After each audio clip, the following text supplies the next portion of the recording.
Catherine Bernardo update. Yan, spotted si Catherine dyan sa San Juan Beach sa La Union. Kasama niya ang kanyang family, ang family Bernardo. Enjoy Beach. At may maswerte pa nga nakapagpa-picture kay Catherine yun. Oh. Ganda pa nga ni Catherine eh. Yan para yan sa birthday. Yan, ni Mami Min. Nandiyan nag-birthday si Mami Min kasama siyempre si Catherine at family Bernardo. Yan, nag-bonding sila.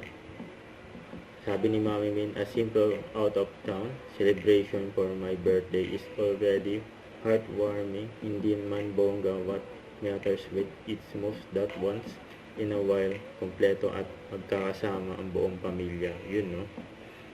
And happy birthday kay Mami Min, Catherine. And masaya ang kanilang bonding. And beach getaway. Yun, no? It's pure, no? May ginulat pa nga si Lexing dyan, eh. Don't forget to subscribe, click the notification bell for more update. This is Richard the Action Vlog. Stay tuned for more videos. See ya.